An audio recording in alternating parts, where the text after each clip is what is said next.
The girls. Mother arrives at school in her cleaning uniform, and when everyone laughs at her, her crying daughters ask the young billionaire, "Can you stand up for our mom?" What happens next is surprising. The clock struck 3:30 when Megan arrived at the gates of Willowbrook Academy. She was 15 minutes late, something that rarely happened. The bus she took every day had broken down halfway, forcing her to run 3 blocks under a grey autumn sky that threatened rain. Her light blue uniform with the Clean First cleaning company logo was still damp with sweat on her back. The smell of cleaning products permeated the fabric. She hadn't had time to stop by home to change as she usually did. Today, the twins would have to see their mother exactly as she was for most of the day, a cleaner. The private school's courtyard was full. Well-dressed parents in expensive coats waited for their children, chatting in small groups, sipping coffee from disposable cups and checking their phones. Megan took a deep breath before entering, adjusting her brown hair tied in a simple bun and trying to wipe a bleach stain from her sleeve. The twins studied there thanks to a scholarship Megan had secured after months of persistence and 3 interviews. Sophie and Chloe were too smart for the public school in the neighborhood where they lived, she told herself every morning as she took them. The sacrifice was worth it, even if it meant cleaning the homes of some of her daughters, classmates, parents. As she walked through the gate, the usual buzz of conversation quieted for a moment. Then it grew louder. "I look at her clothes," whispered a girl with a pink bow in her hair to her friend. An older boy pointed discreetly. "My mum says she cleans the Peterson family's house." "Must be someone's maid," a father commented, far too loudly. Megan kept her chin up, as she had since she was 17 when she found out she was pregnant and decided to raise her daughters alone. She searched for the girls with her eyes. She found them near the swing set. Sophie and Chloe, identical with their blonde hair and large brown eyes like their mothers, wore the impeccable Willowbrook uniforms, plaid skirts and starched white blouses that Megan ironed every night. They were surrounded by a group of children. "Your mum cleans my mum's house on Tuesdays," said a boy with spiky hair. "She broke a vase last week." "She did not break anything," defended Sophie, the more outspoken of the two. "My mom said you live in a small, ugly place," a girl with pigtails commented. Chloe, always quieter, held her sister's hand. Her eyes were already shining with unshed tears. Megan quickened her pace, but something made her stop. Her daughter's expressions. She had never seen that before. It wasn't just sadness or anger. It was shame. The girls, who at home proudly said their mother made everything sparkle like magic, now slumped their shoulders, looking down at their own shoes. Across the street, leaning against a gleaming black car, a man observed the scene. Liam Carter, 33, had just left a meeting in the office building opposite the school. His tailored dark suit and the discreet but very expensive watch on his wrist contrasted with the calculated simplicity of his gestures. Anyone who didn't know him would never guess he owned one of the largest tech companies in the country. Liam didn't intend to get involved. He was just waiting for his driver to return with a coffee while idly watching the school commotion. But something about that scene broke through his usual barrier. The woman in the cleaning uniform, the identical girls, the cruel laughter. Like a movie he had seen before, without realizing it, he was already crossing the street. He stopped on the sidewalk, still observing. He saw when the twins noticed their mother, and instead of running to her as they normally would, they stood frozen, torn between shame and love. "Look, the cleaner came to pick up the poor little twins," an older boy shouted, provoking laughter. That was when Chloe looked up and saw Liam standing there. Something in his eyes, a mixture of understanding and quiet strength, made her make a decision. She pulled her sister by the hand, and the two of them ran not to their mother, but to the well-dressed stranger. "Please," Chloe begged, her voice thick with tears streaming down her freckled face. "Can you stand up for our mommy?" Sophie, next to her sister, clenched her small fists. They're being mean to her just because she cleans for a living. Liam looked at the girls, then at Megan, who was watching the scene in confusion, frozen in the middle of the courtyard. Her face showed a mixture of confusion, shame, and a wounded pride he knew all too well. Without a word to the twins, Liam walked to the center of the courtyard. His presence, his straight posture, direct gaze, and the natural confidence of someone used to commanding rooms full of executives caused the conversations to quiet down. "This woman," he said, his voice clear and strong enough for everyone to hear but without shouting, "works with dignity. She cleans what you mess up, organizes what you clutter, and does it to give her daughters a quality education." He looked directly at the adults who had been whispering before. "What should be embarrassing isn't her uniform. It's your attitudes. You are the ones who should be ashamed. Your prejudice is the only dirty thing here." A complete silence fell over the courtyard. A few mothers exchanged uncomfortable glances. One father cleared his throat and looked at the ground. The children, sensing the change in the air, stopped laughing. Megan remained motionless, feeling her heart beat so fast she was sure everyone could hear it. Who was this man? Why was he defending her? And why had her daughters run to him, a stranger, instead of to her? The twins returned to their mother's side, each holding one of her hands. Suddenly they looked proud again. "He's nice, Mum," whispered Sophie. "He made everyone be quiet," added Chloe. Megan couldn't take her eyes off Liam, who was now walking back across the street as if nothing had happened. Before getting into the car that had just pulled up, he looked back once. His eyes met Megan's for a brief moment, a moment too short for a conversation, yet too long to be accidental. Then he got into the car and drove away, leaving behind a silent courtyard, 2 admiring girls, and a woman with 1,000 questions in her head. And, perhaps, the feeling that something important had just begun. The driver adjusted the rearview mirror and asked, "To the office, Mr. Carter." Liam didn't answer immediately. Sitting on the leather seat of the car, he looked out the window as the school receded behind them. The image of that woman in the light blue uniform, the teary-eyed girls, and the whispering adults was still vivid in his mind. "Mr. Carter." "No," he said finally. "Cancel my afternoon appointments. I want to go home." The driver nodded and changed direction. He knew his boss well enough to know when not to ask questions. Liam loosened his tie and closed his eyes. The silence of the luxury car was quickly filled with voices from the past, as clear as if they had just been spoken. "Look at Liam's mum. She cleans my aunt's house." "Why do you always wear those ugly clothes, Mrs. Carter?" "My dad said you live where the poor people live." Liam opened his eyes, but the memories kept coming, now accompanied by images. Rebecca Carter, his mother, in the same kind of uniform, arriving late to a parent-teacher meeting because of an extra job.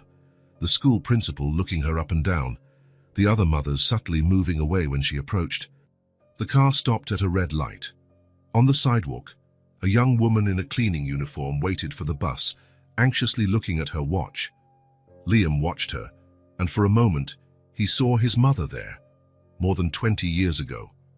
Rebecca had been abandoned by her husband when Liam was only 3. One day, Thomas Carter simply didn't come home. He left behind a 25-year-old wife with no college degree, a young son, and a pile of debts they discovered later. "Your father had to go away," was all Rebecca explained to her son for years. It was only much later that Liam discovered the truth.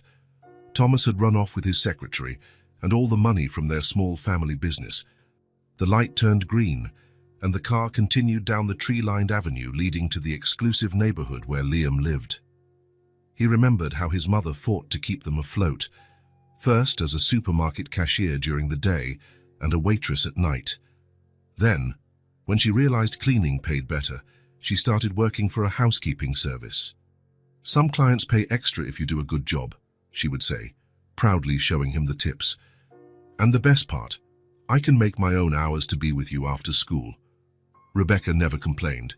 She would get up at 5 in the morning, prepare breakfast and lunch for her son, drop him off at school, and then go on to clean houses and offices until the end of the day. Liam remembered seeing her fall asleep on the sofa while trying to help him with his homework, her hands red and rough from the constant use of cleaning products. The car entered the private gated community and stopped in front of Liam's modern mansion, glass, concrete, and wood combined in sleek straight lines, surrounded by an impeccable garden. Everything was clean, organized, and empty. "Should I come back later, sir?" the driver asked. "That won't be necessary. Take the rest of the day off." Alone in the spacious living room overlooking the city, Liam poured himself a glass of whiskey and walked to the wall where he kept a few photographs. In the center, a middle-aged woman smiled shyly, her graying hair framing a tired but happy face. Rebecca on the day of Liam's graduation with his engineering degree. She hadn't lived to see the success of the tech company he founded. An aggressive cancer took her when Liam was only 26, fresh out of college and starting his first business. "Those girls were me," he murmured into the silence of the house. "That woman was you, Mom." He sat on the sofa and let the memories flow. The weekends when his mother took on extra cleaning jobs to afford his school supplies, the time she saved for months to give him a second-hand computer for Christmas, something that changed his life and set his future in technology. And the humiliations, the stares, the whispers, the shame he felt as a child, which slowly turned into admiration as he grew up and understood her sacrifice. He remembered a specific day. He was 11, and his mother picked him up from school wearing her uniform. A group of boys started laughing. One of them shouted something about a cleaner. Liam, filled with a childish rage and a shame he didn't understand, yelled at his own mother, "Why couldn't you change your clothes before coming? Everyone is laughing at us." The look in Rebecca's eyes at that moment, a mix of pain, understanding, and unconditional love. She didn't yell back. She just held her son's hand and said, "One day you'll understand, my love. What matters isn't what people wear, but who they are on the inside." Liam's phone rang, pulling him back to the present. It was his assistant, asking about the cancelled meetings. He hung up without answering. He closed his eyes again and saw the face of that woman in the schoolyard. Megan, that was the name one of the girls had called. And the twins, so small and already facing the same prejudice he had known. For the first time in years, Liam felt something break through the carefully constructed barrier around his emotions. That scene in the courtyard had touched an old wound that had never fully healed.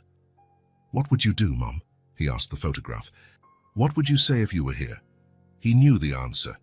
Rebecca always said that life puts people in our path for a reason, and that ignoring someone in need when you can help is to miss the chance to honor the help you once received. Liam picked up his phone and called his private investigator. He needed to know more about that family. The impact of that scene was much deeper than he could have imagined. The next morning, Liam woke up early, even before his alarm went off. He had slept poorly, thinking about the family he had met by chance. Around 5 in the morning, the email from the private investigator arrived with a preliminary report. Megan Thompson, 29, single mother of identical twin girls born when she was 24. She had been working for the Clean First company for 4 years and had a second part-time job as a cashier at a drugstore on weekends. She lived in a 2-bedroom apartment in a modest neighborhood, about 20 minutes from the school where the girls studied on a full scholarship. No criminal record, no significant debts other than a small student loan. A simple, organized and, from the looks of it, solitary life.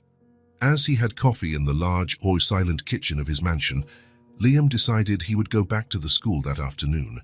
He didn't know exactly why, maybe to check if the girls were okay after the incident, or maybe because that scene had awakened something dormant inside him, a connection to his own past that he couldn't ignore. Instead of his usual suit, he chose more casual clothes, dark jeans, a light blue shirt, and a lightweight blazer. He wanted to seem less intimidating. Before leaving, he stopped by a bookstore downtown and, after some time, browsed the children's section. He chose a colorful book about 2 sisters who helped magical animals. The saleswoman mentioned it was the first volume of a popular series among 5 to 8-year-olds. "Is this for your daughters?" the woman asked, smiling as she gift-wrapped the book. "No," Liam replied, "just for some friends." The word sounded strange on his lips. He didn't have friends with young children. In fact, he barely had friends at all, just colleagues, business partners, and superficial acquaintances at charity events. Loneliness was the price he paid for success, and he rarely bothered with it, until now. He arrived at the school 15 minutes before dismissal. He parked his car across the street and waited, feeling a strange anxiety that didn't fit the CEO of a billion-dollar company, accustomed to making decisions that affected hundreds of employees. The bell rang promptly at 3 in the afternoon. Children began to pour out of the gates in noisy groups, followed by teachers and some parents who came to pick up the younger kids. Liam spotted Megan arriving, this time without her cleaning uniform, wearing simple jeans and a blue blouse. Even so, he noticed how some parents kept their distance, as if the uniform from the previous day was still visible. Sophie and Chloe came out hand in hand, looking around curiously. When they saw their mother, they smiled and started running towards her, but stopped suddenly when they recognized Liam across the street. Their identical little faces lit up. "Look, Sophie, it's the man who stood up for Mommy," Chloe shouted, pulling her sister by the hand. Before Megan could react, the two were already running across the street toward Liam. He smiled, genuinely touched by the girl's enthusiasm. "Hi," said Sophie, stopping in front of him with her hands on her hips. "You came back." "We wanted to thank you," added Chloe, shyer than her sister. "The teacher said you were very brave." Megan crossed right behind them, visibly tense. Her eyes darted between her daughters and the stranger who, the day before, had caused such a commotion at the school. Liam noticed she had deep, dark circles under her eyes and was gripping her purse strap tightly, as if ready to pull the girls away and run at any moment. "Girls, come back here," she called in a firm but not harsh voice. Liam raised his hands in a placating gesture. "Sorry, I didn't mean to intrude," he said. "I just came by to see how you were after yesterday." "We're fine," Megan replied, placing her hands on her daughter's shoulders. "And I appreciate what you did, but you didn't need to come back." "Mom," Sophie interrupted, looking up at her. "He's nice. He made everyone stop laughing. And nobody bothered us today," added Chloe. Liam noticed Megan's discomfort. It was the same his mother used to show when someone tried to help her, a mix of gratitude and wounded pride. He also recognized the exhaustion behind her defensive posture. He knew how hard it was to raise children alone, work all day, and still maintain one's dignity. "Actually," he said, breaking the awkward silence, "I brought something for the girls, if you'll allow it, of course." He took the carefully wrapped book from the bag and offered it. The twins looked at their mother, silently asking for permission with hopeful eyes. Megan hesitated for a moment, then took the package and carefully removed the wrapping paper. "The Adventures of the Taylor Sisters," she read aloud, examining the colorful cover that showed two girls who looked a lot like Sophie and Chloe. "It's about twins." "The salesperson said it's a popular series," Liam explained. "I thought it might be interesting. If you don't like it, you can exchange it for another one." "Look, Chloe," exclaimed Sophie, taking the book from her mother's hands after she nodded. "They have a magic rabbit and a talking cat," Chloe pointed out, looking over her sister's shoulder. While the girls excitedly flipped through the gift, Liam and Megan watched each other in silence. He noticed her eyes, deep brown, tired, suspicious, but with an intelligence that surprised him. She studied him as if trying to decipher his true intentions. "I'm Liam Carter." He finally introduced himself, extending his hand. "Megan Thompson," she replied, accepting the handshake with a firm grip, stronger than he expected. "I'm sorry if I caused any embarrassment yesterday," he continued.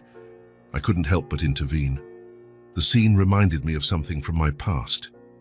She studied him for a moment, tilting her head slightly. "I don't understand why someone like you would care. Someone like me. You know, successful, rich. Your watch probably costs more than my rent for 6 months." Liam glanced at the watch on his wrist, a gift he had given himself when his company reached its first billion-dollar valuation. Megan was right. "Looks can be deceiving, Ms. Thompson. I wasn't always someone like me, eh?" Something in the way he said it made Megan look at him more closely. The twins, still entertained by the book, sat on a nearby bench. "Mommy likes to read too," said Sophie suddenly, without looking up from the page. "She reads to us every night before bed. Even when she's really tired," added Chloe. "Even when she gets home late from work." Liam smiled. "That shows she's a great mom." The comment made Megan blush slightly. She consulted her worn wristwatch and frowned. "We have to go," she said. "I have another job in an hour." The girls reluctantly handed the book back to Liam, but he shook his head. "It's a gift. You can keep it." "We can't accept it," Megan said quickly. "Please," Liam insisted. "It would make me happy to know you're enjoying the book." There was a moment of hesitation, but the sparkle in the twins' eyes eventually convinced Megan. She nodded reluctantly. "Thank you, then. Could we perhaps meet again?" Liam asked. "Maybe for coffee. I'd like to explain more about yesterday." Megan seemed surprised by the invitation. "I don't know if that's a good idea," she replied, gently pulling her daughters by their hands. "Come on, girls. We have to catch the bus." "Bye, Mr. Liam," the twins said in unison, waving as they walked away. Liam watched the three of them walk down the sidewalk, the mother between the two identical girls, each holding one of her hands. There was something about that family that touched him deeply, a quiet resilience he knew all too well. In the days that followed, Liam returned to the school. Not every day. He didn't want to seem invasive or creepy, but 2 or 3 times a week, always at the same time. He never entered the courtyard, remaining across the street, respecting Megan's space. He always brought a small gift, another book from the same series, good quality colored pencils, small sketchbooks, simple gifts, carefully chosen not to offend Megan's pride, but that made the girls' eyes shine. The first few times, Megan kept her distance, just nodding politely while the girls ran to greet him. Gradually, however, she began to approach as well. They exchanged a few words, comments about the weather, about how the twins were doing in school. Nothing personal, nothing deep, but Liam felt that each small conversation was a stone removed from the wall she had built around herself. On a particularly sunny afternoon, almost 2 weeks after their first meeting, Liam showed up with 3 ice cream cones instead of books. The twins jumped for joy when they saw him. "You know our favorite flavors," exclaimed Sophie, receiving a strawberry ice cream. "And you remembered I prefer chocolate," said Chloe, taking hers. "I brought vanilla for you," Liam said, offering the 3rd cone to Megan. "I hope you like it." "How did you know it's my favorite?" she asked, accepting the gift with a discreet smile that lit up her tired face. Liam shrugged. A hunch. It was a lie, of course. He had asked the girls during his previous visit, when Megan was distracted paying the bus fare. But something about the way she smiled as she accepted the ice cream made the little lie worthwhile. They sat on a bench in the park across from the school. The twins played a few feet away, chasing each other with laughter. The late afternoon sun painted everything in a golden light, softening the city's contours. "They seem happier," Liam commented, watching the girls. "They are," Megan confirmed, licking her ice cream. "After that day, the other kids stopped teasing them. Some parents even started saying hello to me." "I'm glad to hear that, but I still don't understand why you keep coming back." The question was direct, no beating around the bush. Typical of her, Liam thought. In their few conversations, he had noticed how Megan got straight to the point, without the social games he was used to in the corporate world. Liam watched the girls for a moment before answering. "My mother was also a cleaner," he said finally. "She raised me alone after my father left us. I saw the same look on your face that I used to see on hers when people judged her for her uniform." Megan stared at him, surprised. But you seem so rich, successful?" He smiled without humor. "I got lucky, and I had an incredible mother who sacrificed everything so I could have opportunities." For the first time, Megan really looked at Liam, not at the rich man in expensive clothes, but at the person. There was a sincerity in his eyes that didn't match the image she had of successful men, usually arrogant, condescending, treating people like her as invisible. "Your mother must be very proud of you." "She passed away a few years ago," he replied, his voice slightly lower. "Cancer.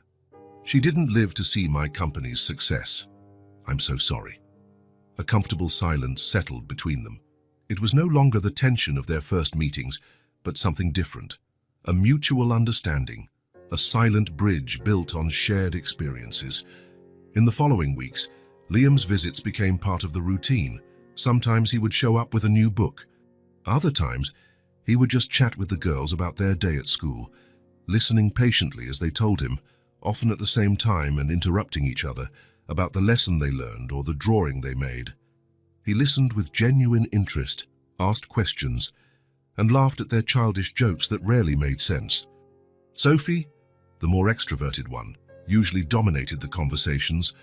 while Chloe, more observant, stayed slightly behind, but her eyes never left Liam's face, as if studying his every reaction. In just a few days, the twins were running to hug him as soon as they saw him, without any hesitation or shyness. Megan watched this growing closeness with mixed feelings. On one hand, she was still suspicious. Years of hardship had built a protective wall around her. On the other, she couldn't deny the joy her daughters felt in Liam's presence, nor how sincere he seemed in his gestures. No man had ever shown such genuine interest in her daughters before, not even their biological father. On a Friday, almost a month after their first meeting, Liam brought a small puzzle for each girl. They weren't expensive or extravagant toys. He had learned that Megan refused gifts she considered too costly, but well-made wooden puzzles with large, colorful pieces, perfect for small hands. They sat on the park benches to assemble them together, with Megan helping Chloe and Liam assisting Sophie. "You have a way with children," Megan commented, watching his patience as he explained where each piece fit. "I like their honesty," Liam replied. "Kids don't fake interest or admiration. If they don't like something, you know right away." "Sophie and Chloe certainly like you," Megan said, not realizing how the words sounded until they were out of her mouth.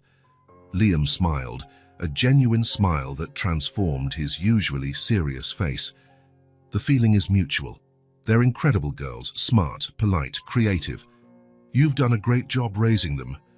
"I do my best," she replied, helping Chloe place the last piece. "It's not always easy." "I can imagine." By the time they finished the puzzles, it was late afternoon. The sun was beginning to set, coloring the sky with orange hues that reflected off the glass buildings of the city center. "We need to go," Megan said, putting the pieces back in the boxes. "I have to make dinner before I go to my second job." That's when Chloe, the quieter of the two, looked at Liam with her big brown eyes and said, with the typical innocence of a 5-year-old, "Mommy wants you to come have dinner with us." Megan froze, the puzzle pieces falling back into the box. Sophie giggled, us covering her mouth with her hands. "Chloe," Megan exclaimed, blushing intensely, "I never said that." "But you told Aunt Julie you wanted to invite him," Chloe insisted. "I heard you when you were in the kitchen." "And you said he's handsome," Sophie added, making things worse. "And that he has kind eyes." Megan's face turned even redder. Liam tried to hide a smile but failed. "You don't have to be embarrassed," he said. "I'd be delighted to have dinner with you if the invitation is real." I mean, the girls misunderstood," Megan tried to explain. I just mentioned to my friend that you had been kind, and that maybe we should thank you properly and—" "Please, Mom," begged Sophie, pulling on the sleeve of Megan's blouse. "Can we invite Mr. Liam for dinner, please? You can make that spaghetti that everyone loves. And we can show him our room," added Chloe. "And the drawings on the wall." Megan looked at her daughters, then at Liam, who was patiently waiting for her answer. The last rays of sun illuminated his face, and she noticed small wrinkles around his eyes when he smiled, signs of a life lived, not just observed. "All right," she finally gave in. "If you want to, you can come have dinner with us." "Nothing special, just a simple meal." "To me, it would be special," Liam replied, with a sincerity that disarmed her. "I have dinner alone most nights." "When?" asked Sophie, practically jumping with excitement. "When would be convenient for you?" Liam asked Megan. "Tomorrow," Chloe suggested, looking hopefully at her mother. Megan hesitated for a moment. Tomorrow was Saturday, her only completely free day. She usually used the morning to clean the house and the afternoon for activities with the girls. The idea of having a visitor, especially someone like Liam, in her small apartment made her nervous. But the sparkle in her daughter's eyes. "So tomorrow," she agreed, still not believing she was actually inviting this man into her modest home. "At 7. 7 is perfect," Liam confirmed. "Can I bring anything? Dessert, perhaps?" "Ice cream!" the twins shouted in unison. Liam laughed. "Ice cream it is." As they walked to the bus stop, the girls skipped ahead, excited about the next day's dinner, already discussing which toys they would show Liam first. "See you tomorrow," he said goodbye, waving from his car. "See you tomorrow," Megan replied, feeling a strange mix of anxiety and anticipation. On the back seat of the bus, As the girls chatted excitedly about which pajamas they would wear for dinner with Mr. Liam, Megan looked out the window at the darkening city. Something was changing in her life, something she hadn't planned or sought, something that scared her and, at the same time, brought a nearly forgotten sense of hope. She looked at her daughters, radiant with happiness at the prospect of the next day's dinner, and felt a lump in her throat. It had been a long time since she had seen them so excited. It had been a long time since she herself had felt that slight flutter in her chest, that good kind of nervousness that came with the expectation of something positive. Maybe, she thought, as the bus made its way through the busy city streets, maybe this silent bridge that was forming would lead somewhere good, or maybe not. But, for the first time in years, Megan was willing to find out. The next evening, Liam parked his car in front of Megan's apartment building. It was an old 3-story building, with a simple facade and a small green area at the entrance where a few children were playing. Nothing like the luxury gated community where he lived, but there was something welcoming in the place's simplicity. Carrying a bag with 3 tubs of ice cream, strawberry for Sophie, chocolate for Chloe and vanilla for Megan, and a small bouquet of wildflowers, Liam felt a nervousness he hadn't experienced in years. He checked his watch, 7 o'clock sharp. He took a deep breath and rang the bell for apartment 204. The door opened almost immediately, revealing the twins with identical smiles and damp hair, fresh from their bath. "Mr. Liam," they exclaimed in unison, pulling him by the hand. "You brought ice cream." "As promised," he confirmed, letting himself be guided inside. The apartment was small but tidy and cozy. The living room and kitchen formed a single space, separated by a counter. There was a 2-seater sofa covered with a colorful blanket, a coffee table with some children's books, and a bookshelf with photos of the girls at different ages. The walls, painted a soft yellow, were decorated with framed children's drawings. Megan appeared from the kitchen, drying her hands on a dish towel. She wore jeans and a simple light blue blouse, her hair down and falling over her shoulders, a different look than Liam was used to seeing. "Welcome," she said with a shy smile. "I hope you like spaghetti. It's the house specialty." "My favorite," Liam replied, handing her the flowers.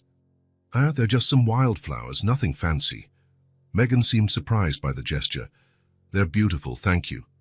The twins, excited by the visit, pulled Liam through the living room, eager to show him their toys, books, and the small fish tank with 2 goldfish. "This is Bubbles and this is Splash," Sophie explained, pointing to the fish swimming peacefully. "Liam is having dinner with us," Chloe announced to the fish, as if they needed to be informed. The smell of tomato sauce and fresh herbs filled the apartment. On the small dining table, carefully set, was a platter of spaghetti, a bowl of salad, and a basket of homemade bread. "It's nothing sophisticated," Megan warned as they served the plates. "It looks delicious," Liam replied sincerely, "and it smells wonderful." During dinner, the conversation flowed naturally. The twins dominated much of the dialogue, telling stories from school, asking about Liam's work, and suggesting places to visit together in the future. "We could go to the zoo," Sophie suggested. "Or the science museum," added Chloe. "They have real dinosaurs there." "Well, they're not real," Megan gently corrected. "They're fossils and replicas." "But they're huge," Chloe insisted, opening her arms to demonstrate. Liam smiled, observing the interaction between mother and daughters. There was a rhythm between them, a harmony that only comes from shared time and love. He felt simultaneously like a guest and a part of this small universe. After dessert, when the girls started to yawn, Megan announced it was bedtime. "But Liam is going to tell us a story, right?" Sophie asked, looking hopefully at her mother and then at their guest. "If he wants to," Megan replied. "I'd be delighted," Liam said. The girls jumped excitedly and ran to their room to choose a book. Liam followed Megan down the short hallway to a cozy room with 2 twin beds, shelves full of books and toys, and walls decorated with glowing stars. Sitting on the edge of one of the beds, Liam read "The Dragon Who Was Afraid of Fire," using different voices for each character, to the twins' delight. By the time he finished, the girls were already fighting off sleep. "Will you be here tomorrow?" Chloe asked as Megan tucked her in. "Not tomorrow," Liam replied. but I can come back another day, if your mom lets me. She'll let you, Sophie stated confidently, her eyes already closed. She likes you. Megan blushed slightly, turned off the main light, leaving only a nightlight on, and motioned for them to leave. Back in the living room, a comfortable silence settled between them. Megan offered a glass of wine, which Liam accepted. They sat on the sofa at a respectful distance from each other. You're great with them, Megan commented after a sip. I bet you have a knack with kids. They make it easy, he replied. They're special girls. Yes, they are. Megan swirled the glass between her fingers, thoughtful. Liam, there's something I need to tell you. About their father. Liam nodded, giving her space to continue. Megan took a deep breath as if gathering courage. Their father is in prison. He was unstable, aggressive. When I got pregnant, I ran away without telling him. I moved to a new city to start over. Her eyes met Liam's, revealing a deep fear. But I'm still afraid he'll show up one day. Liam listened in silence, his face serious but without judgment. When Megan finished, he placed his glass on the coffee table and turned to face her. You did what you had to do, he said with gentle firmness. That's courage. Some would call it cowardice, she replied, her voice almost a whisper, running away instead of facing it. No, Liam shook his head. Courage isn't the absence of fear. It's acting in spite of it. You protected your daughters, rebuilt your life from scratch. That takes more strength than most people have. His words touched something deep within Megan.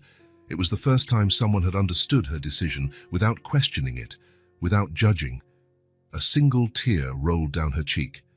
Sorry, she said, wiping it away quickly. I don't usually talk about this. You don't have to apologize, Liam replied.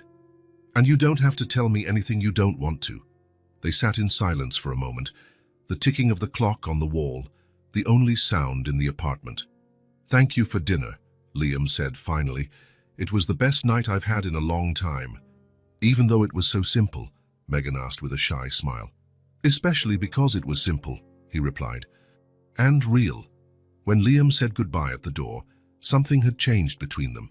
A barrier had fallen, a trust was beginning to form, the fear was still there, the uncertainties remained, but now there was also a possibility, faint as the first light of morning but real.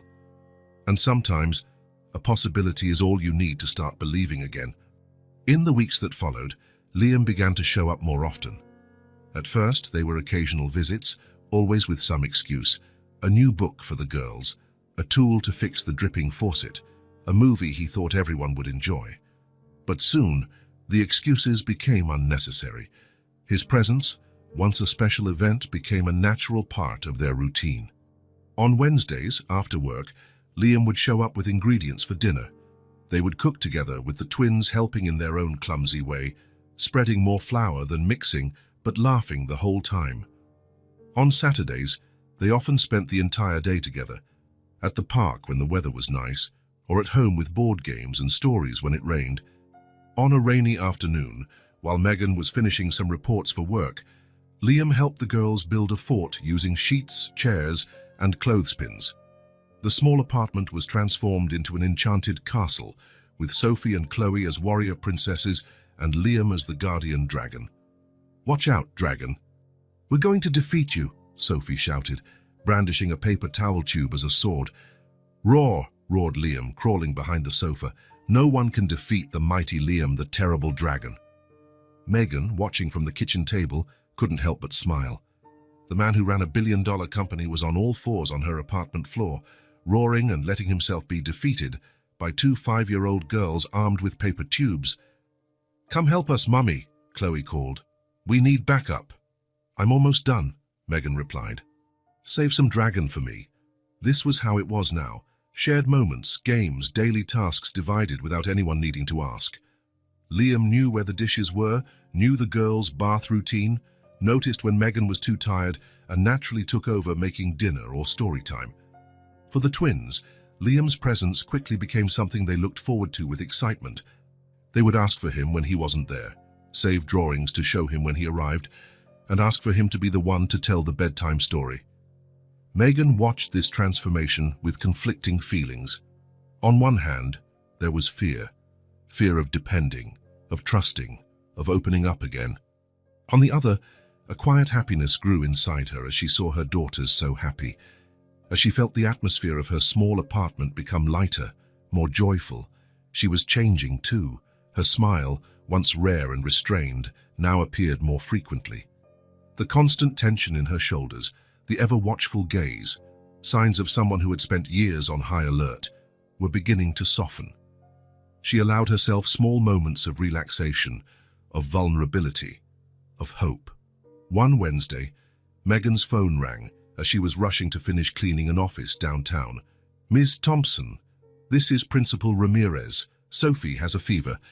We need you to come pick her up." Panic seized Megan. She was 40 minutes from the school, kind without a car, with 2 houses to clean before her shift ended. After hanging up, she hesitated for only a second before calling Liam. He answered on the second ring. "I'm leaving now," he said as soon as Megan explained the situation. "I'll call the school to let them know I'm on my way to get her." When Megan arrived home hours later, exhausted and worried, she found a scene she would have never imagined months before. Sophie sleeping peacefully in her room after taking her fever medicine, Chloe doing her homework at the kitchen table, and Liam with his sleeves rolled up, preparing a homemade soup. "How is she?" Megan asked, leaving her purse on the hook by the door. "Better," he replied. "The doctor said it's just a cold. Nothing serious." "Doctor, I thought it was best to check. Her fever was high." Liam stopped stirring the soup. "I should have asked first, I'm sorry." "No," Megan said, approaching. "Thank you. I would have done the same." That day marked a change. What was once occasional help became a silent partnership. Liam didn't just visit, he participated. He was there when Sophie needed help with her science project, when the hallway light bulb burned out late at night, when Chloe had nightmares and couldn't go back to sleep. One night, after the girls had finally fallen asleep after a marathon of stories, Liam and Megan sat on the small apartment balcony, sharing a cheap glass of wine. "Thank you for today," she said. "I don't know how I would have done it all alone." "You don't have to thank me," he replied. "I like being here, helping." "The girls adore you," Megan commented, watching the stars begin to appear in the night sky. "The feeling is mutual," Liam replied with a smile. "They're incredible kids, smart, funny, brave, like their mother." Megan felt her face warm at the compliment but didn't look away. "Do you know what Sophie asked me yesterday?" she continued. "She asked if you were going to live with us someday." Liam almost choked on his wine. "And what did you say?" "That adult life is complicated," Megan shrugged. "It was the best answer I could come up with at the moment." A comfortable silence settled between them. Down on the street, people hurried home, cars honked, the city continued its rhythm. But there, on that small balcony, time felt different, slower, kinder. The weeks turned into months. Megan's apartment gained small signs of Liam's constant presence. A toothbrush in the bathroom, a few books on the shelf, a jacket hanging behind the door, for emergencies. On a sunny Sunday, after a simple lunch, the girls convinced Liam to help them assemble a new 500-piece puzzle, an ambitious task for 5-year-olds, but one that seemed less intimidating with him around. They spread the pieces on the living room floor, organizing them by color while Megan washed the dishes in the kitchen. "I think this one is part of the sky," said Sophie, holding up a blue piece. "And this one is from the tree," added Chloe, separating green pieces. Liam, sitting on the floor between them, helped patiently, guiding without doing it for them, celebrating each small achievement. As they worked, he looked around the modest but cozy apartment. The girls, drawings on the fridge, the photos in simple frames, the worn but clean sofa, the books organized by color on the shelf. The sound of Megan humming softly in the kitchen, the smell of fresh coffee, the sunlight streaming through the window and creating patterns on the wooden floor. Something inside him quieted, that constant restlessness he had always carried, even amidst professional success, wealth and achievements. Here, sitting on the floor with 2 5-year-old girls trying to assemble a puzzle that was too difficult for them, he felt a peace he had never experienced in his pristine mansion overlooking the lake. He took a deep breath and, almost without realizing it, said aloud, "I feel good here." with you all. Like this is where I belong. The girls remained focused on the puzzle, too absorbed to register the weight of that confession.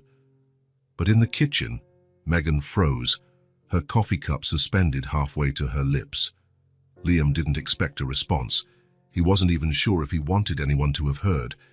It was more a thought that had escaped, a truth that needed to be spoken, even if only to himself.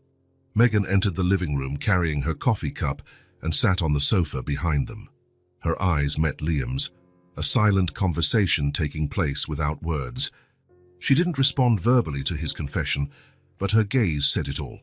The recognition, the gratitude, and maybe, just maybe, an echo of the same feeling. The afternoon progressed peacefully, with the puzzle slowly taking shape. At some point, Megan joined them on the floor, bringing cookies and juice for everyone. They worked in comfortable harmony, as if they had done this hundreds of times before. "This part is too hard," sighed Sophie, frustrated with the sky pieces that all looked the same. "Sometimes we have to try many possibilities until we find the right one," Liam explained gently. "Don't give up." As he helped Chloe fit two particularly challenging pieces together, Sophie looked at Liam with curiosity. "Do you have kids, Liam?" she asked suddenly. The question caught everyone by surprise. Megan stopped what she was doing, attentive to the answer. Liam placed the piece he was holding back on the floor and looked directly at Sophie, taking the question with the seriousness it deserved. "No," he answered honestly. "I don't have children." "Why?" Sophie insisted, tilting her head. "Don't you like kids?" "I like them very much," he assured her, smiling. "In fact, I've always wanted to have kids." "Then why don't you have any?" persisted Chloe, now also interested in the conversation. Liam thought for a moment, searching for the right words to explain something so complex to 5-year-olds. "Because I was waiting for the right family," he said finally. "I dream of having a family. I wanted to be a dad. I just hadn't found the right person." Megan lowered her eyes to the puzzle, pretending to concentrate as her heart sped up. There was something in his voice, a disarming sincerity, a vulnerability he rarely showed. "You would be a good dad," declared Sophie with the absolute conviction that only children possess. "It's true," Chloe agreed. "So you know how to tell stories and make good food, and you don't get mad when we spill juice." Liam smiled, visibly touched by the simple yet profound comments. "Those are important qualities," he agreed, trying to keep his voice light despite the emotion he felt. Chloe, usually the quieter and more observant of the two, looked at Liam with her big brown eyes. There was a seriousness in her small face that made her seem much older than her 5 years. "You're a good man, Liam," she said with disarming simplicity. "You could be our dad." The silence that followed seemed to amplify the ticking of the clock on the wall. Liam sat motionless, Chloe's words reverberating in his mind. In the kitchen, where she had retreated with the excuse of getting more cookies, Megan gripped the edge of the sink, feeling her chest tighten. It wasn't pain, exactly. It was an emotion so intense it manifested physically. Emotion for her daughter's innocent words, for the possibility they evoked, and fear, the familiar fear that always accompanied her, the fear of trusting, of believing, of opening herself up to something that could fall apart. She closed her eyes for a moment, trying to control her breathing. When she opened them again, she saw her distorted reflection in the kitchen window, a woman holding on tight as she always had, but with something new in her eyes, something that looked dangerously like hope. Back in the living room, with the plate of cookies that no one really needed, she found Liam patiently explaining to the girls that adult relationships were complicated, but that he felt very honored they thought of him that way. His eyes met Megan's for a brief moment, a look loaded with unasked questions, unexplored possibilities, and feelings not yet named. And on that ordinary Sunday, as the sun began to set and the puzzle pieces slowly found their places, something was changing. Something was beginning to belong. Spring arrived, bringing longer days and milder nights. Megan's small apartment now had its windows open for most of the day, letting in the fresh breeze and the distant sounds of the city. With the change of season, something also blossomed between Liam and Megan. Small gestures of intimacy that would have once been unthinkable now happened naturally, without planning or hesitation. When Liam passed by Megan in the tight kitchen, his hand would rest lightly on her back for an instant. When she handed him a cup of coffee, their fingers would touch and linger for a second longer than necessary. When they watched television with the girls, they sat closer and closer on the small sofa until their shoulders touched, their legs brushed against each other. These were brief moments, almost imperceptible to any outside observer, but for them, each touch carried the weight of a story being slowly rewritten. The silences also changed. Before, there were moments of comfortable silence between them. Now, there were moments of significant silence. The difference was subtle, but profound. When their gazes met over the girls' heads during dinner, they held for an extra instant, communicating without words what they were not yet ready to say. On a particularly pleasant Friday night, after the twins had finally fallen asleep after a marathon of stories and games, Liam and Megan escaped to the small apartment balcony.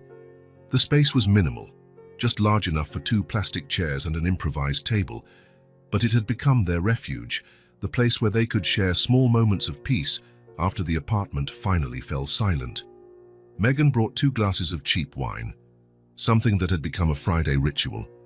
They sat side by side, watching the city lights and the sky which, even with the light pollution, revealed a few stubborn stars.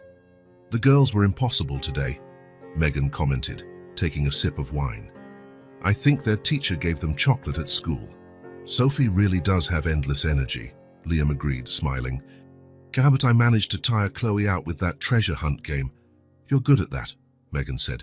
At knowing exactly what each one needs, Liam shrugged, but his smile revealed how much the compliment meant to him. "It's easy when you love someone." The words came out naturally, without planning.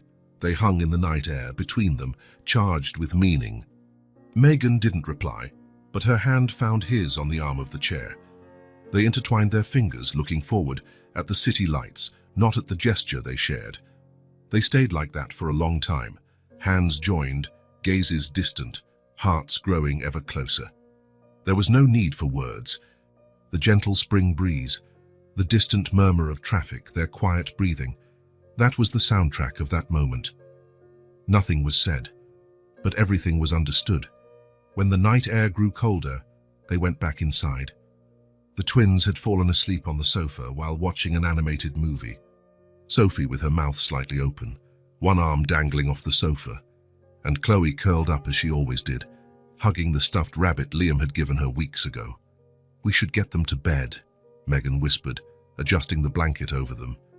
"We can leave them here just a little longer," Liam suggested, also in a low voice. "They look so comfortable." They sat in the armchairs on either side of the sofa, looking at the sleeping girls. There was something deeply intimate in that moment, watching the children sleep together, sharing that instant of vulnerability and peace. "They trust you so much," Megan commented. "I have never seen them get attached to anyone like this." "They're special," Liam replied, "all 3 of you." His eyes met Megan's over the sleeping girls, and this time they didn't look away. There was an intensity in that gaze, a certainty that wasn't there before. "Liam, I'm scared," he interrupted softly, the words almost a whisper so as not to wake the children. "Because I already love you."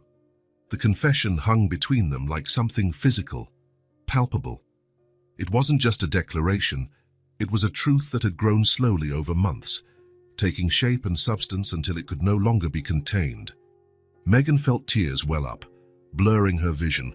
They weren't tears of sadness nor exactly of happiness. They were tears of recognition, of finally hearing in words something she already knew in her heart. "I don't know when it happened," Liam continued, his voice still low but firm. "It wasn't planned, I wasn't looking for it, but it happened. And now, I can't imagine my life without the 3 of you in it." A tear escaped, rolling down Megan's cheek. She wiped it away quickly, embarrassed by her own emotion. Chloe stirred in her sleep, murmuring something unintelligible before returning to stillness. Careful not to disturb the girls, Megan leaned forward and held Liam's hand calmly, their fingers intertwining as they had so many times in recent weeks, but this time with a new meaning, a new weight. I love you too, she confessed, her voice almost breaking with contained emotion. But I still carry fear. I still protect myself. Liam gently squeezed her hand, a gentle pressure that said he understood, that he respected her fears, that he didn't expect years of protection to disappear all at once. I don't want you to stop protecting yourself, he said. I just want to be inside those protections. With you. With them. Sophie mumbled in her sleep, turning over and nearly slipping off the sofa. They both reacted at the same time, adjusting her back to a safe position, their hands touching in the process. When they looked at each other again, there was a shared smile, the kind of smile that only exists between people who face the small challenges of everyday life together. This scares me, Megan admitted. How all of this happened so naturally, how you fit into our lives. It scares me too, Liam confessed. I never imagined I would find this. A family. The word hung between them. Family. It wasn't a proposal, not a promise. It was just the recognition of what they had already become, without realizing it. I don't know what happens now, Megan said, looking at the girls. I don't know how to move forward from here. We don't have to know yet, Liam replied. We can figure it out together, one day at a time. The silence returned, but different from all the previous ones. It was a full silence, full of possibilities, of hope, of a mutual understanding that needed no words to exist. They didn't kiss. There was no grand gesture, no dramatic move, just hands joined over the sofa where the girls slept, gazes that didn't stray, hearts beating in sync. There was no rush. What they were building, this fragile, precious understanding, was too important to be hurried. The scars they both carried, in different ways, needed time to heal completely. Megan's fears, Liam's loneliness, none of it would disappear overnight. But there, in that quiet moment, with the children sleeping between them, something deep and true was acknowledged. They recognized each other, whole, real, with all their imperfections and hesitations, and they recognized themselves as willing to try, to risk, to believe that maybe, just maybe, some stories can have happy endings, even for people who stopped believing in them a long time ago. And for now, that was enough. Saturday morning started like so many others in recent months. Liam had slept on the sofa after a night of movies and board games with the twins. He was making pancakes in the kitchen while Megan set the table for breakfast. The sweet aroma of batter and the smell of coffee filled the small apartment, creating that cozy weekend atmosphere they had learned to value together. Sophie and Chloe were still asleep, taking advantage of the weekend to rest a little longer. Through the kitchen window, the spring sun streamed in golden beams, illuminating the shared space. We could take the girls to the amusement park that opened downtown, Liam suggested, flipping a pancake. So I saw it has a special area for little kids. They would love that, Megan agreed, placing plates on the table. Sophie hasn't stopped talking about the Ferris wheel since she saw the commercial on TV. It was a simple, everyday moment, the kind of light conversation they had shared hundreds of times. Nothing indicated that this day would be different from all the others, until the doorbell rang, followed by violent banging on the building's main door that echoed up to the third floor where they lived. I know you're in there, Megan. Open this door now.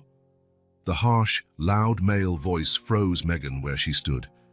The glass she was holding slipped from her fingers, shattering on the floor. Her face lost all its color in an instant. Travis, she whispered, the name coming out as a breath of pure terror. Liam left the spatula on the stove and quickly moved to the side window, peeking through the curtain. At the building entrance, a man of average height but broad shoulders was furiously banging on the intercom. Disheveled dark hair, unshaven, wrinkled clothes. His movements were abrupt, almost erratic. Is that him? Liam asked, turning to Megan, who seemed petrified. She just nodded, her eyes fixed on the door as if expecting it to explode at any moment. Her hands were visibly shaking, and her breathing had become rapid and shallow. How did he find us? She murmured, more to herself than to Liam. I was so careful. All these years. The banging continued, now accompanied by more shouts that echoed throughout the building. Megan, I know you're hiding my daughters. You have no right to keep them from me. Open this damn door. The noise woke the twins. Sophie appeared at the living room entrance, rubbing her sleepy eyes, with Chloe right behind her, clutching her stuffed rabbit. "Mommy, who's yelling?" Sophie asked, confused. Megan reacted instantly, moving to protect her daughters. "Sophie, Chloe, go back to your room. Stay there until I call you. Understand? Close the door and don't come out." The girls, sensing the urgency in their mother's tone, just nodded. Sophie took her sister's hand and led her back to the room. "I'm calling the police," Liam said, already with his phone in hand. His fingers dialed 911 as he remained calm, an anchor in the storm. "You're going to regret hiding my daughters from me." Travis's voice now echoed through the building's hallway. Some neighbor must have opened the main door.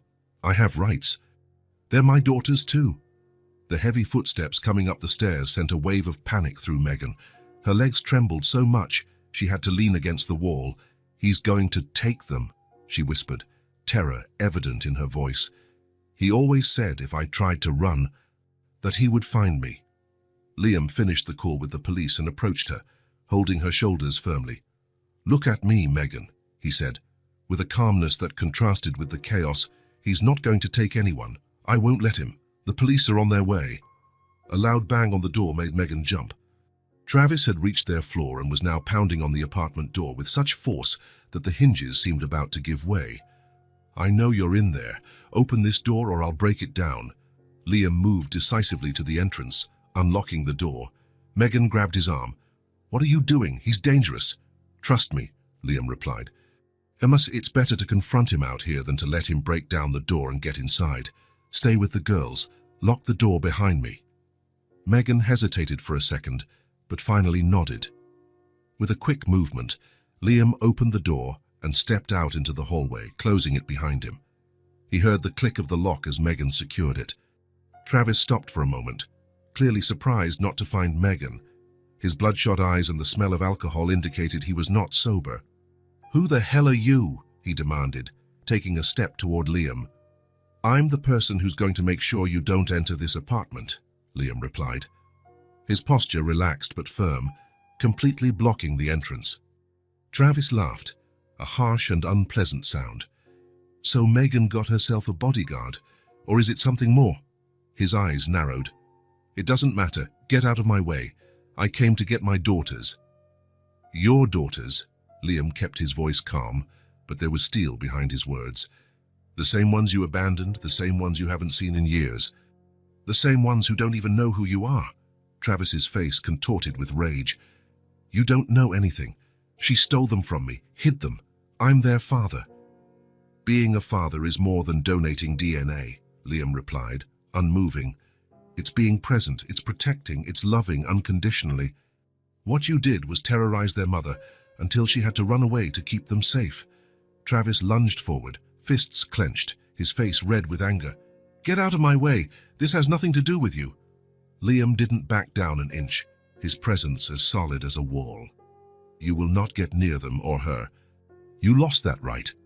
Travis raised his fist, but before he could strike Liam, the sound of footsteps on the stairs announced the arrival of the police. 2 uniformed officers appeared in the hallway, quickly assessing the situation. "What's the problem here, gentlemen?" asked the older of the two, his hand resting on his holster. "This man is preventing me from seeing my daughters," Travis accused. "My ex-wife has hidden them from me for years." "He is intoxicated and threatened to break down the door," Liam explained calmly. "The children's mother is terrified. She's the one who called the police." The second officer approached Travis, noticing the obvious signs of drunkenness. "Sir, I'm going to need you to calm down. We can talk about this at the station." "At the station? I'm the victim here." Travis tried to pull away, but the officer had already grabbed his arm. "Sir, you are disturbing the peace and threatening to break into a residence. Please cooperate." As the police led a furious Travis out of the building, his threats echoing down the stairwell, Liam returned to the apartment. He knocked gently on the door. "Megan, it's me." "He's gone." The police took him. The door opened slowly. Megan stood there, pale, her eyes red. Behind her, the twins peeked from the bedroom doorway, scared but curious. "They took him?" she asked, her voice barely audible. "Yes," Liam confirmed. "He won't be back today." She fell into his arms, the tears finally finding release. Her entire body trembled with fear and adrenaline.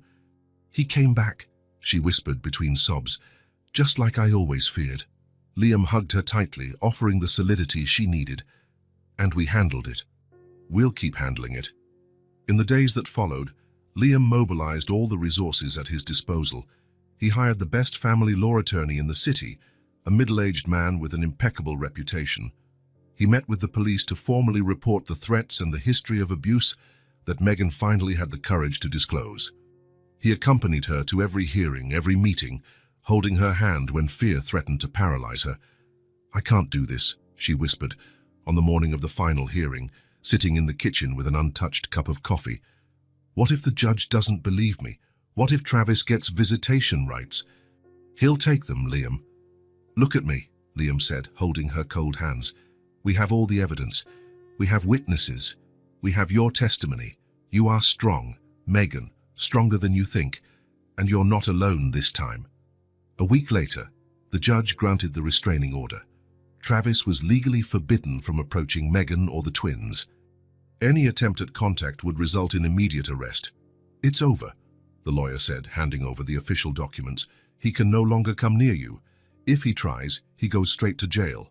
But even with the paper in hand, even with the new locks on the door, even with the security system Liam had installed, the fear remained. Megan felt it every night as she triple-checked that the doors were locked. She saw it in the scared glances Sophie cast toward the window upon hearing a strange noise. She felt it in the way Chloe clung to her at night, waking from nightmares she couldn't explain. "Mom, is that man going to come back?" Sophie asked one night as Megan tucked them into bed. "No, sweetie. He can't. But what if he doesn't follow the rules?" the ever-perceptive girl insisted. Megan didn't know what to answer. It was Liam, standing in the bedroom doorway, who replied, "Then I'll be here, and I won't let him get near you." The words brought some comfort. The girls fell asleep more peacefully. But the fear, that old companion of Megan's, didn't disappear completely. Fear now had a name, a face, a voice, and even kept at bay by the law and Liam's promises. Its shadow still hung over the small family they had built, like a persistent cloud in a summer sky, reminding them that the storm, though pushed away, still existed on the horizon. The following week, Megan woke up screaming in the middle of the night, startling Liam, who was sleeping in the room next door. "He was here," she murmured, trembling as Liam held her. It felt so real. "It was just a nightmare," he assured her, stroking her hair. "You're safe." "The girls are safe," she nodded, trying to believe him. But they both knew it would take time, a long time, before the ghosts of the past stopped haunting their present. Fear had found a name, and that name would not be easily forgotten. However, for the first time, Megan wasn't facing this fear alone, and that perhaps made all the difference, The days following the incident with Travis were marked by a heavy silence in the small apartment. The girls' laughter, once so frequent, became rare. The lightness that had settled in recent months gave way to a state of constant vigilance. The nights were the worst. Sophie would wake up screaming, convinced she had heard the bad man's voice in the hallway. Chloe, always the quieter one, now barely spoke, clutching the stuffed rabbit Liam had given her as if it were a protective talisman.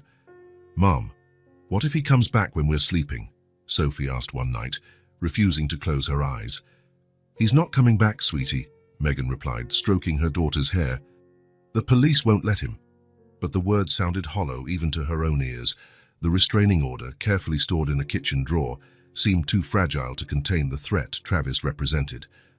After the girls finally fell asleep, usually very late and always together in the same bed, Megan would begin her ritual. She checked the front door lock, then the windows, making sure every latch was in place. She would return to the door, test the handle. She would repeat the whole process 2 or 3 more times before allowing herself to lie down. Sleep, when it came, was light and populated by shadows. She would wake at the slightest noise, the wind in the trees outside, neighbors' footsteps in the hallway, the natural creaks of the old building. The next morning, she would get up more tired than when she went to bed. Liam noticed the change. He rearranged his schedule to be present as much as possible. He spent the nights on the sofa, a comforting presence between them and any danger that might come. He took the girls to school and picked them up. He cooked when Megan was too exhausted. He tried to maintain an appearance of normality, even when the girls' frightened looks and Megan's deep dark circles told a different story. One Wednesday, when he arrived at the apartment after work, he found Megan asleep at the kitchen table. She had fallen asleep on a pile of bills and newspaper classifieds. Next to her, a handwritten list of small towns in the countryside, towns where they could start over, again. It was that night, watching her move mechanically through the kitchen, preparing a dinner she would barely touch, that Liam made his decision. The following Saturday, while the twins were watching a movie in the living room, a rare moment of distraction, he invited Megan to sit on the small balcony. The late afternoon sun bathed the neighborhood in a golden light that contrasted with the shadow in her eyes. "How are you?" he asked, though he already knew the answer. "Fine," she replied automatically. The same, "fine," she had been repeating for days, like a meaningless mantra. "Megan," he said softly, "you checked the door lock 4 times last night. You're not sleeping, you're barely eating." She looked away, fixing her gaze on a distant point on the horizon. "It will pass," she murmured. "It always does." "I saw the lists you were making," Liam continued. "The towns, you're thinking of running away again." It wasn't an accusation, just an observation. Still, Megan flinched slightly. "I can't risk it," she replied, her voice barely audible. "If he found me once, he can find me again. And next time—" She left the sentence unfinished, but the fear in her eyes completed the thought. Liam took a deep breath, gathering the courage for what he needed to say. When he spoke, his voice was firm, yet filled with emotion. "You don't have to worry anymore. I want you to come live with me." Megan turned to face him, her eyes wide with surprise. For a moment, she seemed not to understand his words. "What?" "My house," he continued. "It's large, in a gated community, with 24-hour security. Travis would never be able to get close. The girls would have a yard to play in, spacious rooms, excellent schools nearby." Megan shook her head as if trying to clear her thoughts. "Liam, we can't. It's too much. We don't—" "You won't have to be a cleaner anymore," he went on, his voice soft but determined. "I will secure the girls' future. I already consider them my own daughters." His voice cracked slightly at this point. "I love you all so much." The words hung between them, simple but powerful. Megan felt tears form, burning in her tired eyes. She tried to hold them back, an old habit of someone who always had to be strong, but it was useless. They streamed silently down her exhausted face. Liam moved closer, taking her hands in his. There was so much tenderness in his touch, so much security. "Now it's my turn to take care of you," he said simply. Just 7 words. 7 words that shook Megan's world to its foundations. For how long had she carried everything alone? The weight of responsibility, of fear, of daily survival. For how long had she been both the sword and the shield for her daughters? "I'm scared," she confessed, her voice trembling. "Not of Travis, of depending on someone, of trusting. The last time I trusted—" "I know," Liam replied, gently squeezing her hands. "And I don't expect that fear to disappear overnight. We'll take as much time as necessary. But, Megan, look at yourself. Look at the girls. You're exhausted from running, from being afraid." Inside the apartment, they heard a laugh, Sophie reacting to something in the movie. The sound, so rare in recent days, seemed almost foreign. "I'm not asking for an answer now," Liam continued. "Think about it. Talk to the girls, but know that the offer is sincere. It's not just about safety. It's about building something together." Megan studied him in silence, this man who had entered their lives by chance, defending her when no one else would, who played on the floor with her daughters and knew exactly how each of them liked their hot chocolate, who respected her fears and her boundaries, who looked at her as if she were something precious, even when she was exhausted, without makeup, wearing worn-out clothes. "Why?" she finally asked, the question she had held on to since the first day. Why us? Why do you care so much? Liam's eyes, always so clear and honest, met hers. Because you showed me what a real family is. Because my mornings are better when I wake up knowing I'll see you. Because my huge house was never a home until I imagined the three of you in it. He paused, searching for the right words. Because I love you, Megan. I love the strength you don't even realize you have. I love how you protect the girls, how you work without complaining, how you can still smile after everything you've been through. And I love Sophie and Chloe as if they were my own.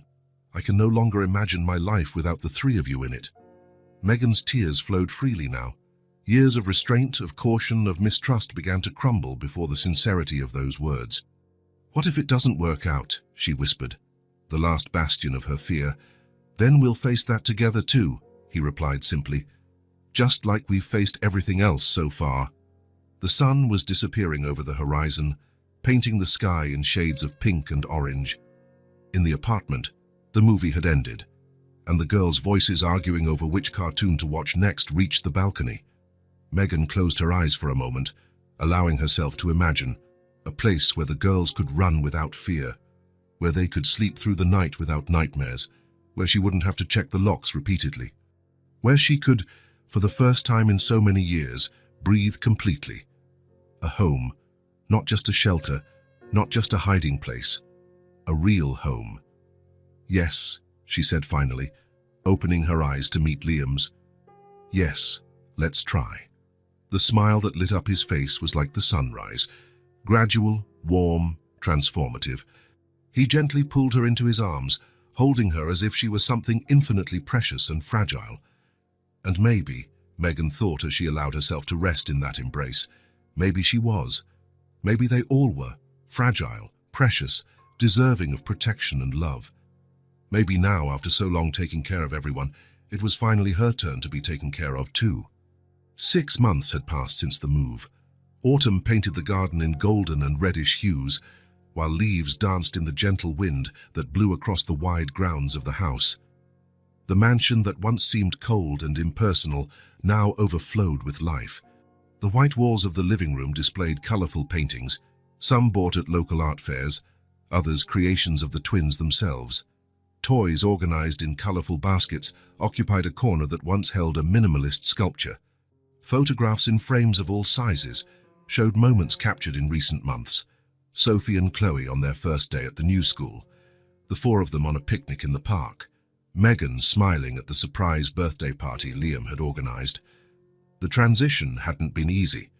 The first few weeks were marked by insecurities, the girls repeatedly asking if this house was for real or if they would have to run away again.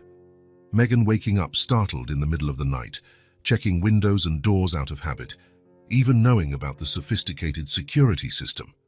Liam watched it all with infinite patience, never rushing the adjustment process, never making them feel like intruders. "This is your home now," he would repeat gently. "Make it yours in any way you want." And slowly, they did. Megan chose new colors for the walls, new furniture to replace what was too formal. The twins decorated their rooms with glow-in-the-dark stars and shelves full of books and stuffed animals. The garden, once impeccably planned, now included a swing set, a dollhouse, and a small patch where the girls were learning to grow flowers and vegetables. On this Sunday morning, the sun streamed through the large kitchen windows, creating patterns of light on the wooden floor. Megan was preparing lunch, chopping fresh vegetables with confident movements.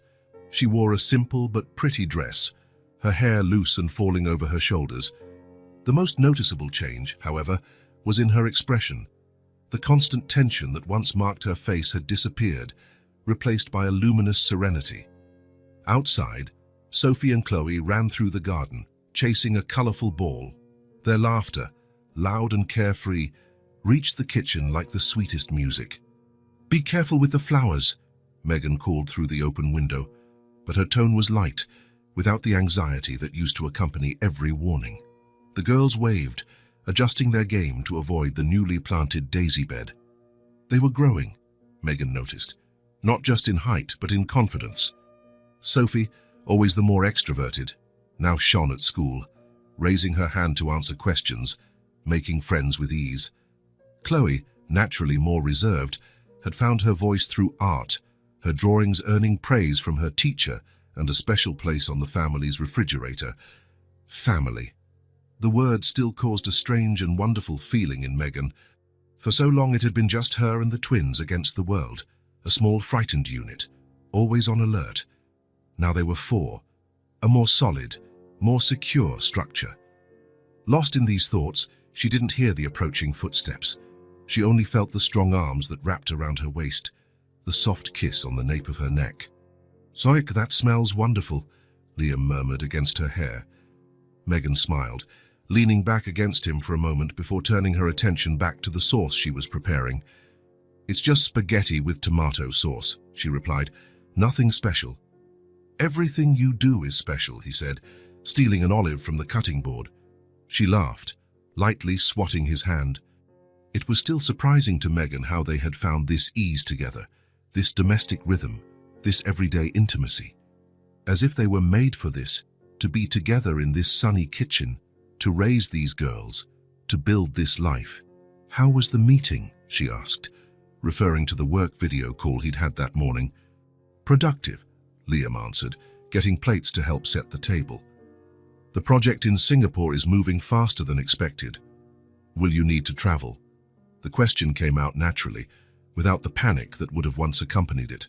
"Maybe for a week next month, but you all could come with me. The girls would love to see the botanical gardens there." Megan smiled. This was how it was now, shared plans, decisions made together, a future unfolding before them like an illuminated path. An excited shout from the garden caught both their attention. The twins were running towards the house, holding something in their hands. "Look what we made!" exclaimed Sophie, bursting into the kitchen like a small hurricane of energy, with Chloe right behind her. "Easy, girls," Megan warned gently. "What do you have there?" "A drawing of our family," Chloe answered, proudly holding up a large sheet of paper. Liam knelt to get a better look, receiving the drawing with the seriousness the twins' creations always deserved. 4 stick figures smiled under a bright yellow sun, 2 small ones between 2 larger ones, all holding hands. At the top, in colorful, uneven letters, it was written, "Mommy, Liam, Sophie and Chloe, our family." "It's beautiful," he praised, his voice slightly choked up. "Really, really beautiful." "We're putting it on the fridge," Sophie decided, already running to get the magnets. "Next to the other one we made last week," added Chloe. "Soon we won't have any more space," Megan joked, looking at the refrigerator already covered in drawings, shopping lists, notes and photographs, the everyday artifacts of a shared life. "Then we'll buy a bigger fridge," Liam replied, winking at the girls, who laughed at the idea. With the drawing properly displayed, the twins went back out to the garden, still with energy to burn before lunch. Liam and Megan stood in the kitchen, watching them through the window. For a moment, neither of them spoke, just absorbing the scene. Their daughters playing carefree in the garden, safe, happy, blooming like the plants they cultivated together. "Sometimes I still can't believe it," Megan said softly. "That we got here, that everything worked out." Liam took her hand, their fingers intertwining naturally. "You deserve this," he replied. "You all deserve it. This safety, this happiness." "You too," she said, turning to face him. "You deserve a family that makes that huge house finally feel like a home." He smiled, lightly touching her face. It still surprised him how well she understood him, how she saw not just the successful man the world knew, but the boy who had grown up lonely, the son of a mother who had fought alone, the man who longed for true connection. "Did you know it's been exactly 6 months today?" he asked. "Since you all moved in." "Are you counting?" she teased with a smile. "Every day," he confessed. "Every moment."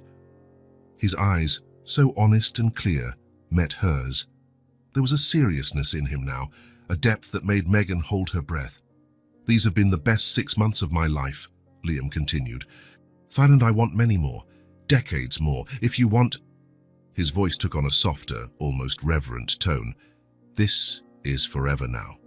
The words hung between them, not a question, Not exactly a request, but an offer, an entire future condensed into a simple phrase. Megan looked out the window once more, at her daughters playing under the autumn sun, at the house that was now truly theirs, at the life they had built together, brick by brick, day by day, at this man who had found them when they needed it most and had never stopped being there. "It always was," she replied, smiling, the last reservations in her heart finally dissolving completely. When Liam pulled her closer, sealing the promise with a kiss, Megan finally felt at home, not just in this structure of walls and roofs, but in this moment, in this love, in this family they had formed against all odds. Outside, the girls